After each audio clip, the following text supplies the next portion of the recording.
Hey Homo sapiens and Marbats, it's me Marby Scott. Welcome back to the channel, and this is my 1, 2, 3, 4, 5, 6 I think. I don't know, I can't remember, but this is orange. This is my orange inspired geisha. Obviously when I started out, when I did the blue one, I had a dream because I had watched this whole show or a little series on Netflix, and yeah, all of the Marbatians were actually blue. That was in my dream. And they were geishas, but men. Weird. Androgynous. Anyway, so I just decided, you know, I was going to do a rainbow geisha.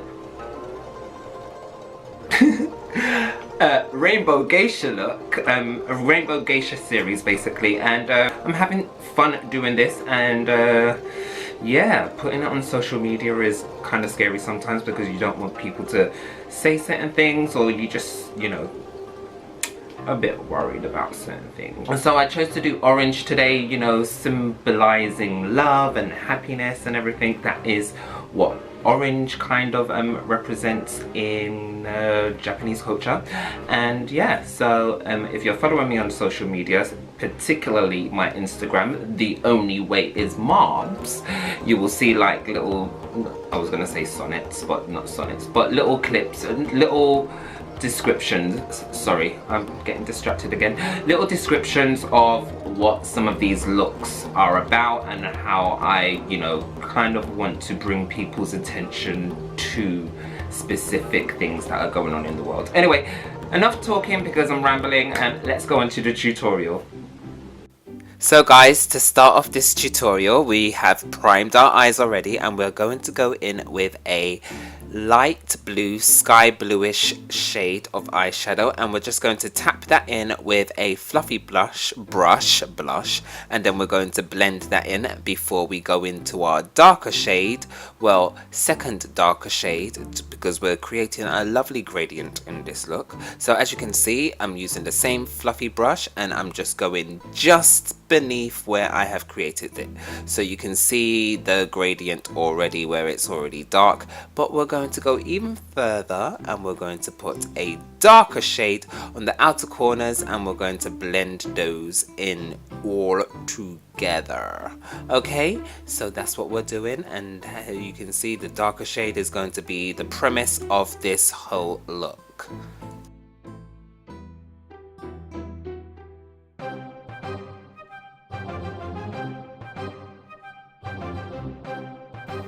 So today we're going to be doing something that I've never really done before on camera, and that is cutting the crease more than once. So as you can see, I'm cutting my crease the first time, and then I'm just, you know, making sure that that line is nice and round, and then I'm going in with a nice orange shade, which I feel like I could have gone a bit more opaque with that orange, but I'm happy with the overall look. Anyway, so I'm just creating that orange look, packing it on into that crease in a very specific way, and then I'm going to cut that orange out into a specific rainbow shape like, and then I'm going to go in with a shimmery blue. As you can see, I'm still working on that cut, and I'm making sure that that cut is very rounded and precise.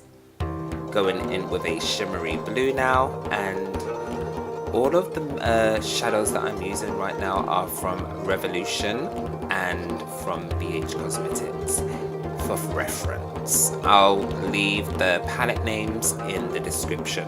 Going in with a yellow eyeliner, I'm going to now create a parting between the orange and the shimmery blue, and then obviously I add some dots, and then I'm going in with that darker shade just to go in to and blend the outer corners and blend it into the shimmery blue before I go on to create the rest of this look using the blood red, pink, orangey, you know, face paints. As you can see, I'm being very careful here, so I'm using a very small thin brush to carve out the look. So I didn't really want the eyeshadow to look like it was blended into the skin. I wanted it to look sharp on the face, which is why you can see me concentrating very specifically on a specific shape saying specific a lot right now, and then I'm just going to blend out those edges so that when I put the rest of the makeup on, I don't need to blend too much into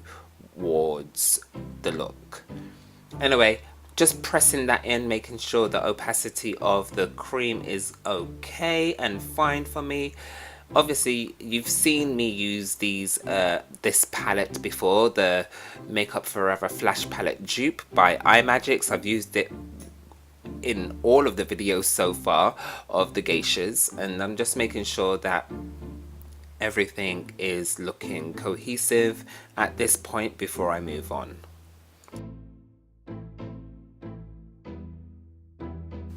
So going on with the concealer part of my look, and obviously geishas don't use concealer because it's all supposed to be one wash, but I want this to look as if it's my skin and not a mask, so I'm creating, you know, the illusion of concealer with a different shade so that I've got contours and whatever on my face and highlightedness, and then I'm just going to set that in with some translucent powder, which I actually need to buy some more of because I ran out on this video.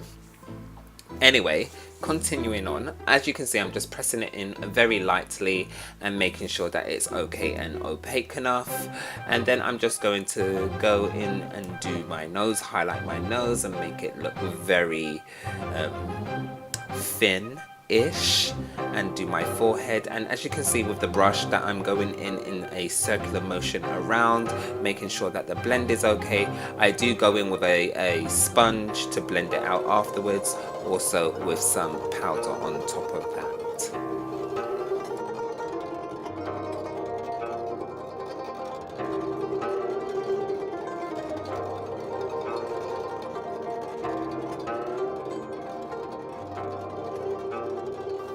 Going back onto the eyes, I am using a pencil tip no, actually this is a flat small tapered brush. I'm going in with the same dark shadow that I used for the outer corners, where you can see that gradient there, kind of butterfly-ish, to create the, you know, lining of the under eyes. Going in with a royal blue lipstick, I'm going to place that on, and this lipstick is actually from the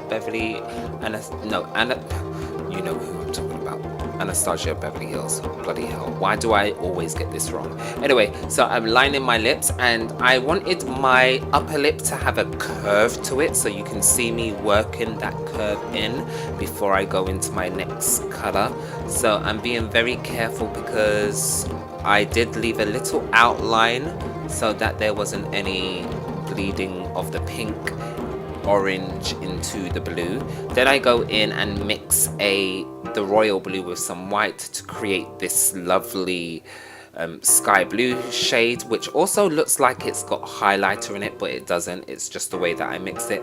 Then I'm just going to set that all in with a translucent powder just to make it look mattified and not shiny. Going back in with my foundation color today, and I'm just going to clean up the edges and make sure that my lip looks as snatched as I can have it with these really hard to work makeups. And when I say really hard to work with makeups, I'm talking about the iMagics, because they are greasy and I am in a hot environment. I'm just putting on some beauty marks on now, and then I'm just going to create a winged liner using the black from the Flash palette, and this is pretty much the look, guys, before I do my hair and everything. I felt like this graphic geisha look would not look good without some faux brows, so I decided to use the concealer look, the concealer mix, as my brows in this video. This look. So that's how I got the look, guys. Hope you enjoyed the tutorial, and I'll see you in the next video. Don't forget to share, comment, like and subscribe, and I do upload every week, mostly on Sundays, Mondays or Wednesdays, and that would be my schedule. So if you don't know when I upload, just kind of know around those days that I will be uploading. I tend to do normally upload on a Wednesday, but Sundays and Mondays are the ones where I just feel like I need to get it out to you guys as soon as possible. Yes, I am a full-time worker, so I only kind of try to do one video every week. However, sometimes you might be lucky and get 2 or 3, you know, just depending on my schedule, or if I'm on holidays, which I'm currently on, again, holidays, 2 weeks off, woo! Anyway, and I will see you soon. Sayonara. Rogue Marby Scott.